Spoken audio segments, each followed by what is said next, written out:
এটা হচ্ছে একটা কচু গাছ, লতিরাজ কচু বলে এটাকে। এটার শাক একবার খাওয়ার পরে আমার গলা চুলকাতে চুলকাতে আমি অস্থির হয়ে গিয়েছি।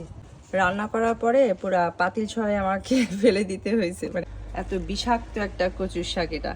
এটা লতিরাজ কচুর শাক ডগা খেতে হয় কিনা আমি জানি না, আমি কচু ভেবে এটা আমি খেয়েছিলাম, বাট আসলে ভেরি ডেঞ্জারাস।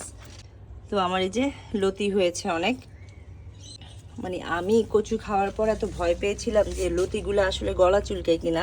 আমি লতিগুলা খাইনি, রেখে দিয়েছি। তো আজকে আমি দেখলাম যে আর রাখা যাচ্ছে না, কারণ এখন যদি আমি লতিগুলা না, অনেক বড় বড় লতি, এই যে এখন যদি আমি এটা হারভেস্ট না করি, এই যে গাছও হয়ে গিয়েছে আগা দিয়ে, আগার মধ্যে গাছও এসে গিয়েছে।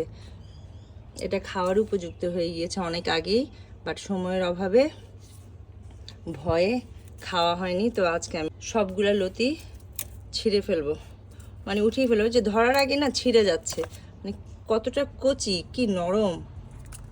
একটা লতি দেখাচ্ছি আমি আমি এটা এত, ও মাই গড, এটা বিশাল বড়। কি ব্যাপার, আমি বিশাল বড়, এসব ছুটে ছুটে যাচ্ছে। আচ্ছা, যেহেতু আমার কেচি লাগবে না, আমি হাত দিয়েই লতিগুলা নিয়ে ফেলি। যে কচুর লতিগুলা টান দেওয়ার সাথে সাথেই ছুটে যাচ্ছে। ও মাই গড, এটা এই সাইড দিয়ে কেটে দেই। যাই হোক, এই লতি গাছটা আমাকে দিয়েছে আমার একটা ছোট বোন সাদিয়া, তাকে অনেক অনেক থ্যাঙ্কস।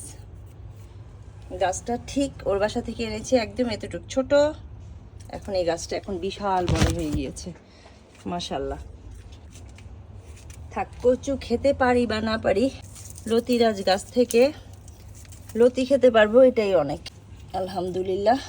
এই তো সব লতিগুলা তুললাম। তো আগার মধ্যে যে গাছ হয়েছিল, এই জন্য কেচি দিয়ে কেটে এই যে এখানে দুটো আবার লাগিয়ে দিয়েছি। তো এই তো আমার বড় বড় 3টা লতি হয়েছে। তো এগুলোকে আমি ক্লিন করে রেখে দিব, একটু জমাবো, একদিন রান্না করে দেখাবো সবাইকে। এই যে ক্লিন করার পরে মোটামুটি হাফ বাটি হয়েছে, ফ্রিজারে রেখে দিব। আরও 2-1টা গাছে হলে কালেক্ট করে তারপরে এগুলোর সাথে মিক্স করে কুক করব।